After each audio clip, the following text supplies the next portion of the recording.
What is up, you beautiful people, and welcome back.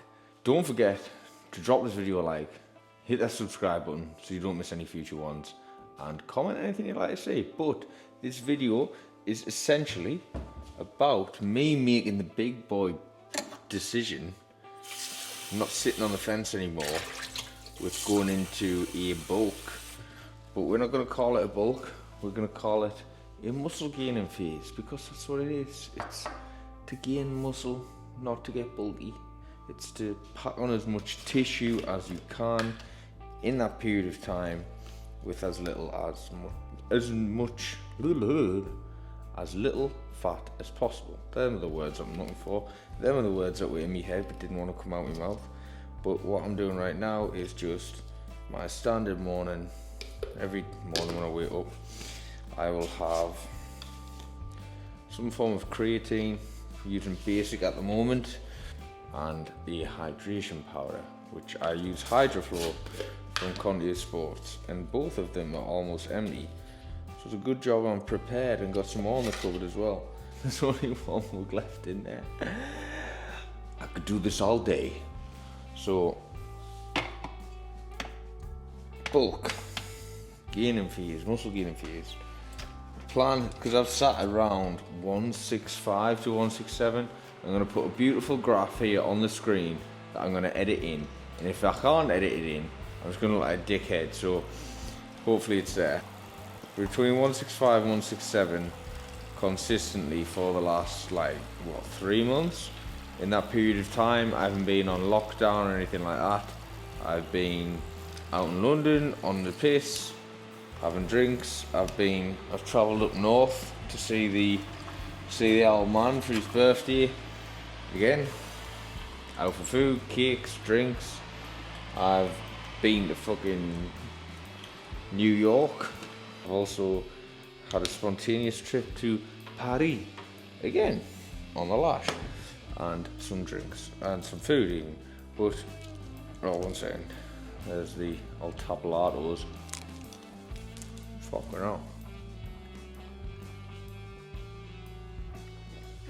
But there's a secret to how I do this and actually keep in shape. When I'm not doing that sort of thing, I just do everything else.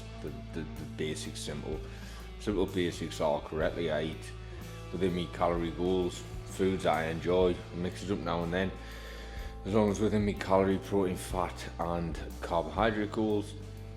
I never skip a training session, I never skip a cardio session. I always hit my steps, and I sleep very well. So everything else is on point. And then when it comes to being able to enjoy myself, if you're the sort of person to say as well, I want to get in shape and stay in shape all year round, but then I want to go on the lash every single weekend and be hungover every Sunday and Monday, not going to work. But even when I do go out and get on the peeve, stuff like that, and eat out, it's relatively, you can't drink healthily, but I don't drink like a morbid mess where I end up fucking spewing up and being flat out drunk. I drink enough to get drunk, and then not more, and then steady away. So I basically control it, so that's both good for hangovers and for calorie intake. If you're just drinking for the sake of getting completely flat out drunk, and you end up waiting the next day feeling like you've been kicked in the head by a fucking horse, then you're not really helping yourself. And then when I'm out eating for food options as well, again, my usual thing is go for the steak. 2 reasons. One, who doesn't like a fucking steak? Well, unless you're vegan, but if you eat meat and you like steak, simple. And you usually know, you can easily predict the calories in a steak. Just ask them to use not much oil when cooking it. Not going to make a difference really to taste. But just ask them to use not much oil when cooking your steak. Steak, potatoes, some veg, something like that. Try to stick very similar to what you normally eat. What I have been liking lately is black cod. I think that's fucking lush. So those sort of things. Yes, I've had pizza, pasta and stuff as well. And walk, when you're out, walk. I was getting 15,000, 20,000 steps each time. So it's just being smart with it.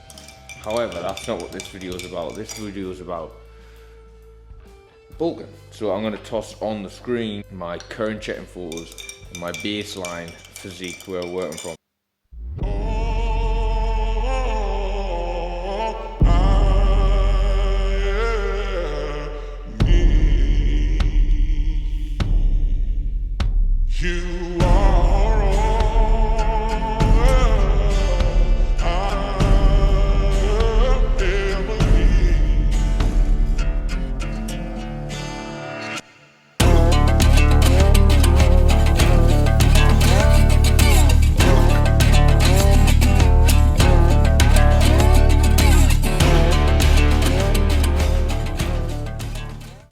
Plan here is to add around 1 to 2 pounds on the scales per month and monitor performance in the gym as priority. So performance in the gym, priority. Am I getting stronger? Am I adding more reps? Am I adding more weight? Yes, then I am doing something right, even if the scales are not moving. If the scales are moving and you're not adding weight and you're not adding reps in the gym, then something's going drastically fucking wrong, because you're just getting fat. If your weight's going up in the gym, your weight's going up on the scales, then yeah, you're still doing okay. But what I would say is don't get attached to the scales during gaining phases, because it's only going to end up one way, and that is you sitting in the corner munching on a stuffed crust Domino's pizza and 4 cookies to try and get that extra pound. When actually if you think about it, you're like, well, is that actually going to get us a pound of muscle? No. What's going to get you the pound of muscle is if you're training hard to near failure or to failure, recovering well and eating in a surplus of around 300 to 500 a day consistently. I'm going to be adding in 100 calories a day from Monday. It's Thursday. So from Monday, 100 calories a day. See how that goes. Maybe run it for a week, see what the scale's saying, see what the performance is saying. Maybe run it for 2 weeks, we'll see. But the goal here is 4 to 6 months, and I want to be on 10 to 12 pounds of weight up, if we're talking about scale weight. And I want to be on 100 kilo plus up on every single lift in the gym, including a preacher curl. I want to be 100 kilo extra on preacher curl. I want to be curling what I can currently squat after this, right? That's what I'm on. But yeah, basically monitor performance in the gym and try and get that up as high as possible. Today, I'm going to be running through a push day. Basically, big boy pants are on. Decided it's time for a winter arc, because I think I'm lean, I can stay lean. I just want to perform in the gym a bit better. So it's not like I've got any issues with energy, libido, fucking attitude, sleep. Everything's bang on the button.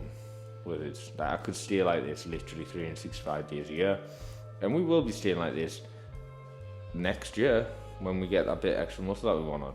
But first up is push day. Peace out. Right, push day. So warmed up on the chest flies. We are now going to the first working set. As I said, we're setting baselines today, so I don't really know where I am in terms of weight. New reps, new rep ranges, new weights, new machines, blah, blah, blah. So on this particular machine, actually, what I do is I set this for a rear delt. There's just, on that last rear delt peg, I can get a super stretch in that stretch portion. Can't go any further back, but for me, it's comfortable enough to get that super stretch. If I'm here, I feel like I've got a bit more range of motion to go, so I just set it on number 4 for the delt flies. But 8 to 12 is the rep range for both these sets. I'm not really doing a top set, I'm back up on this, just 2 8 to 12 straight. Then I'll head over to the bench press.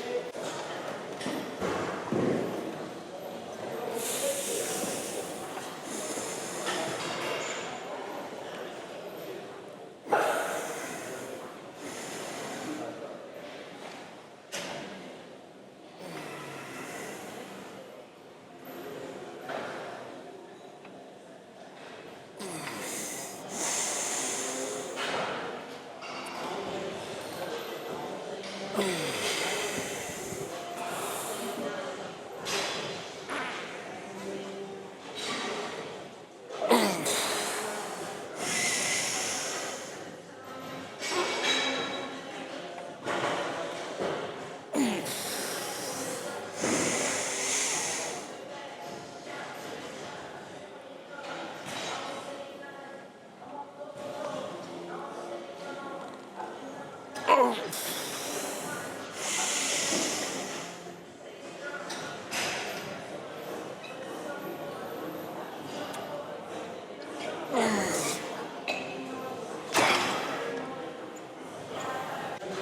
chest flies, fucking hell. That was the way.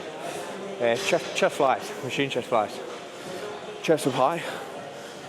Do not round them shoulders forward. I think I rounded forward slightly, or maybe it's that last rep. Should just took the partial, but I wanted that fucking rep. Yeah, chest up nice and high. Nice full stretch. And think, when you're bringing it in, biceps to chest. Don't think about touching. So what you'll do is you'll end up rounding those arms, and you can see all of that range of motion in the chest area is cut off, rather than having those arms nice and straight out. You can see immediately chest is rising up. So when you bring them in, around, and think biceps to chest. Try and get those biceps as close to this chest as possible, not out here. And then nice and slow down, control that eccentric. Slight pause while fully stretch, under tension. Don't let the weight touch down. And then hard up and press. And just cue that when you're doing it each rep as well. Keep thinking to yourself, chest high, shoulders back, chest high, shoulders back. And it'll keep that form the way you want it. Bench press. So, first set here we're going for 5 to 8. Then we'll go for an 8 to 12 after that. But you know what? I don't bench often. I haven't benched properly, ran it in my program for maybe it's 2 years now, a year and a half, 2 years. Ever since I actually started competitive bodybuilding, I didn't really bench. So we're bringing it back in. It's a bit of a fun movement. People, the optimal crew out there might give it a bit shit, but what's more optimal? Some kilo converging fucking weird thing that you don't really enjoy or look forward to, or actually bench pressing that you can get yourself up for, and show me a guy with a small chest who can bench a fucking big amount of weight. They don't exist. So yeah, as suboptimal as it might be, it's fucking fun and you can get yourself up for it. So we'll see how this 100 moves, and then we'll make a decision whether we stay at 100 for 5 to 8 or we move to something like a 105, see how this moves.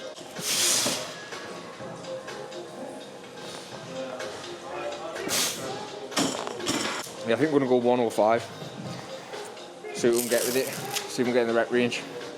Hoping to get hoping to get 25 and 8 essentially. So we'll hit 105, drop it back off, go for an 8 to 12 and see where we're at. But I remember I could bench 100 for 10 continuous sets when I ran it.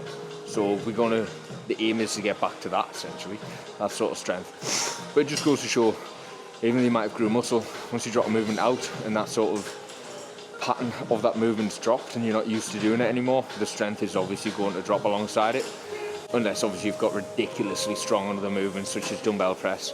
In the meantime it will pay off. I haven't got stupidly strong, obviously being on bulks and cuts, but nothing really strength building. So we're going to see how this goes and run this fucker up in this muscle building phase.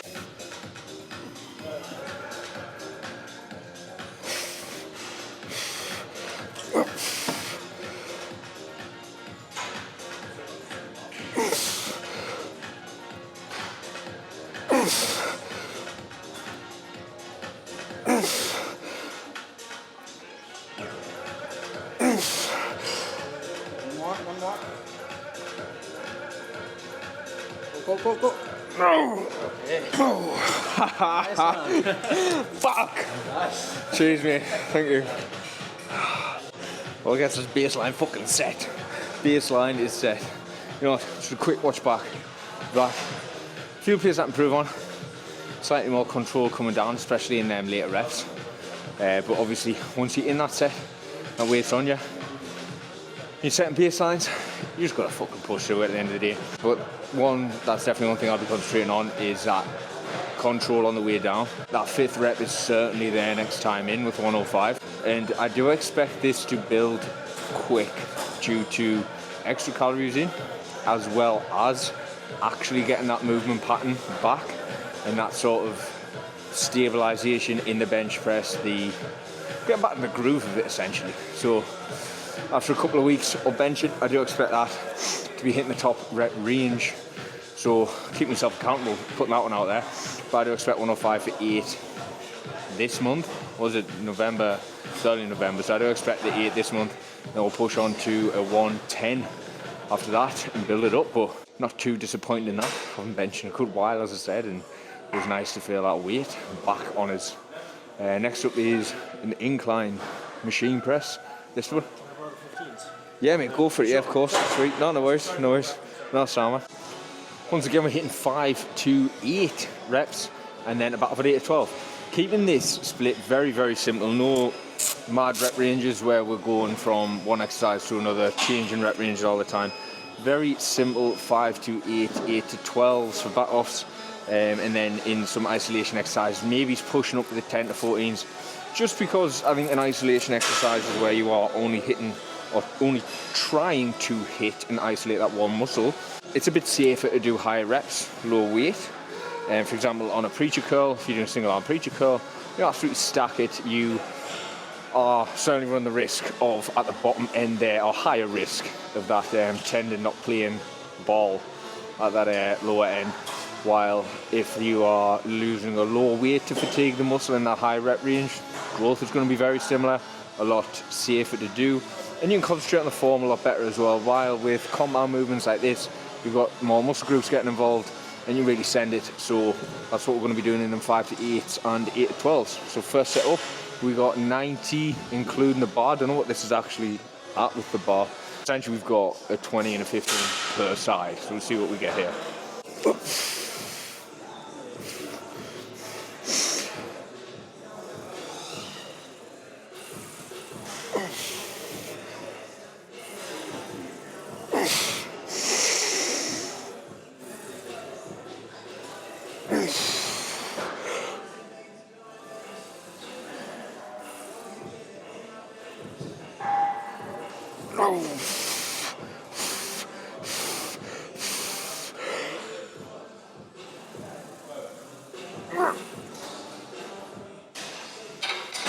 We will get a 5th rep on an exercise today on the first set.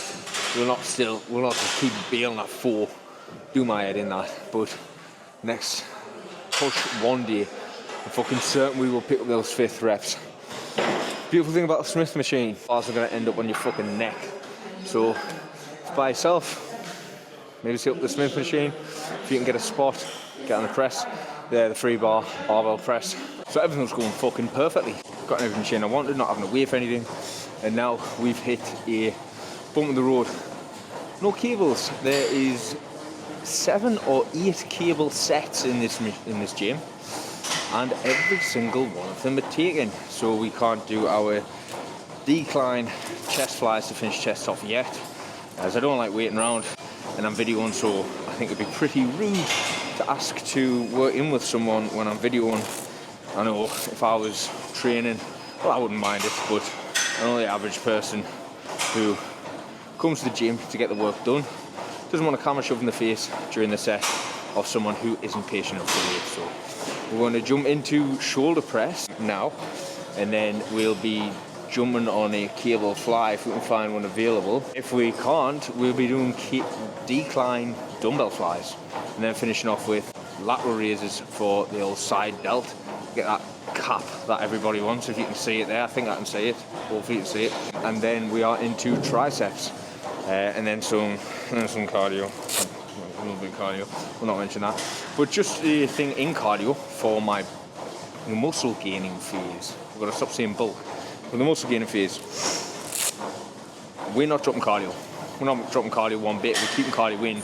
So essentially over the 8 days, what I do is no cardio on leg days, which is a fucking wet dream. And then I do 15 minutes on the cross trainer, heart rate around 140 on push and pull days.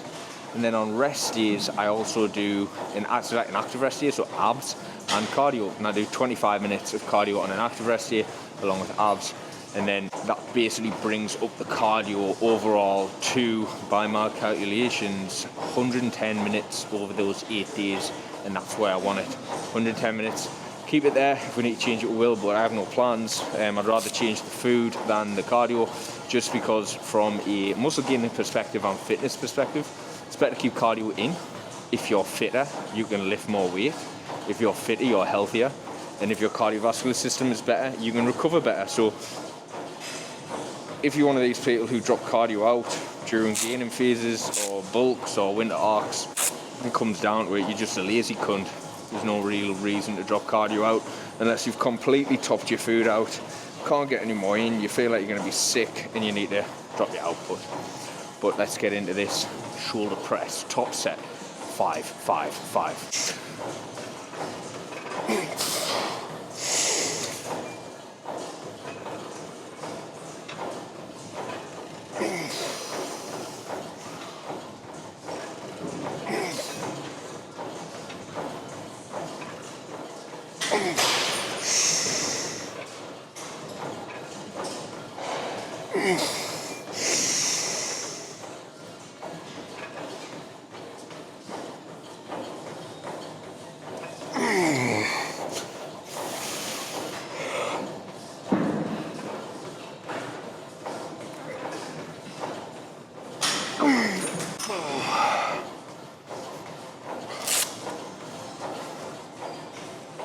Finally got that fucking rep range on the top set. Finally done it, boys. Finally done it. So we're gonna drop this off, do a battle. Yeah, all the cable machines are still talk, so it looks like we might be doing dumbbell decline flies. We'll find out after this set.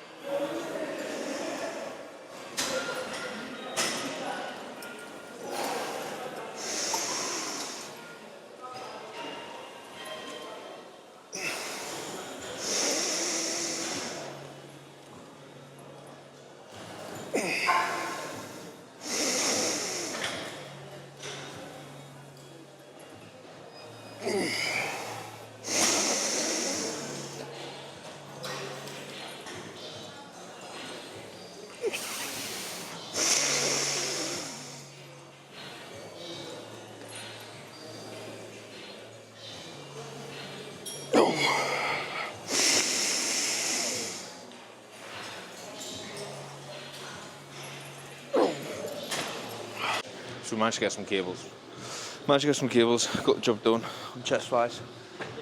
Now, a lot of raises. We're going to be doing 3 sets, 8 to 12. No back offs, but we probably will be backing off the weight just to keep in the rep range. So that's something to think about. If you're working in like 3 straight 8 to 12s, and you're working with the same weight in those 8 to 12s, unless you're getting something like a 12, a 10 to 8, then you might probably be using too light of a weight on set 1. So if you can get like say 10, 10, 9 or something, chances are you get more than 10 your first set. So we'll be hitting up 14 on first set, so you can get that rep range. I'm gonna see if we can get above 10. I'm gonna hit the same weight again. If I'm getting 8 to 10, 8, 9 or 10, I'll be dropping off maybe it's 2 kilo for the second set, so I can stay in that rep range. But if we're getting like a 7 or a 6, then I'm being a bitch. So let's see what we get here.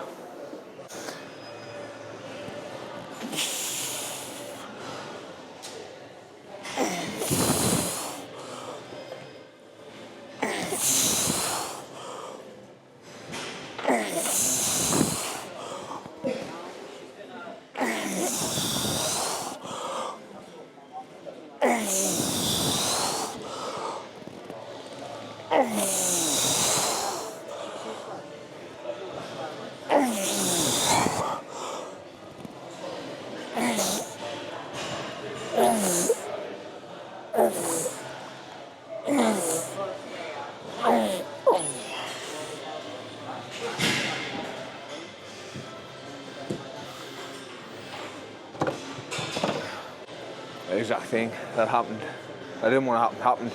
We just bench fucking sliding during the set. We still managed at 8, so we'll be dropping off to 12 if there's another 12. I only see 1 12 dumbbell.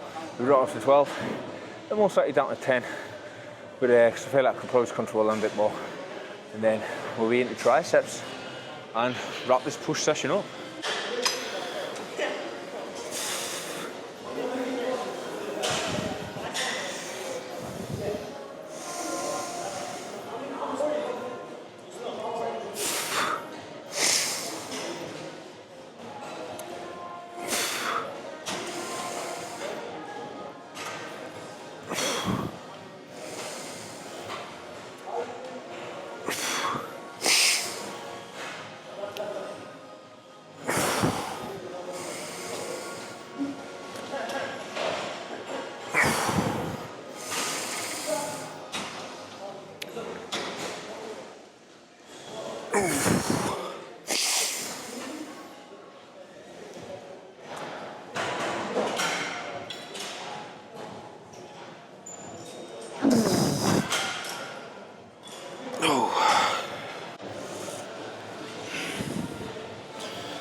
Big push to ascend.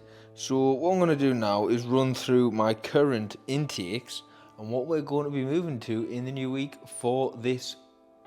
I know it's a bulk gaining phase. So currently my intake is split into a lot of different days because I run different calorie intakes on my rest days, push days, pull days, and leg days, just because of the different size of muscle groups and obviously rest day as well. So I sort of run that carbohydrate intake up, the fat and the protein stays exactly the same. The only difference being the carbohydrate. And the reason I drop the carbohydrates up and down rather than fucking about with protein and fats is just because fat's in a good place right now to actually benefit me in terms of health. So enough fat in my diet to be healthy.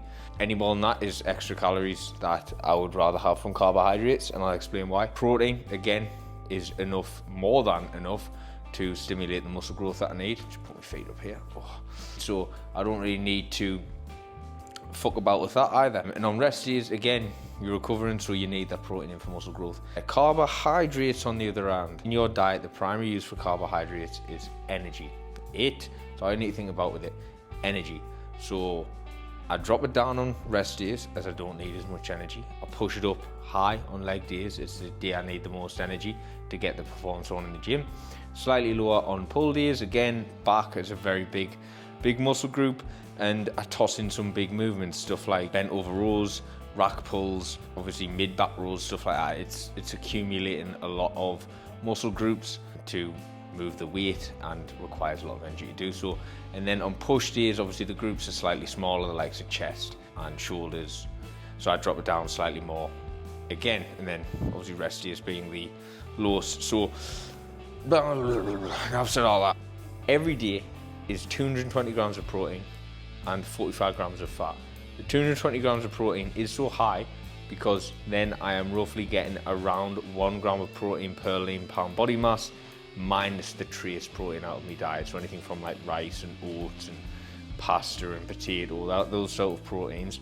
So then I hit around 1 gram of protein per lean pound of body mass in actual incomplete protein, stuff like meat, fish, eggs, dairy, that sort of stuff. So 220 grams of protein, 45 grams of fat across all of the days. Leg day, 450 grams of carbs, which brings us to 3,085 calories. Pull days is 360 grams of carbs, which is 2,725 calories. Push days, 310 carbs, which is 2,525 calories.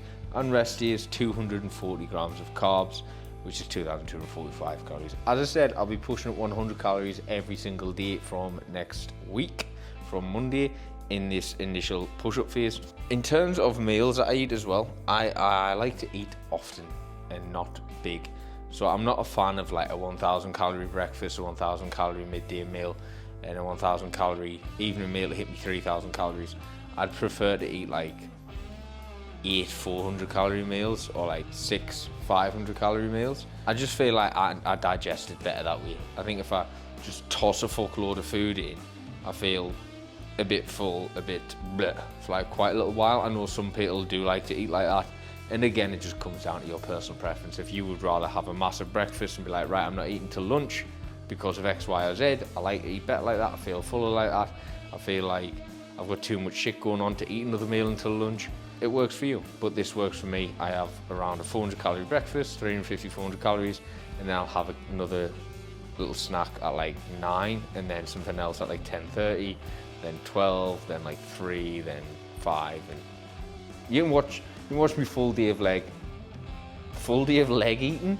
Fucking hell, full day of eating on leg day, and you'll see I think I have like 8 meals, but that includes like snacks.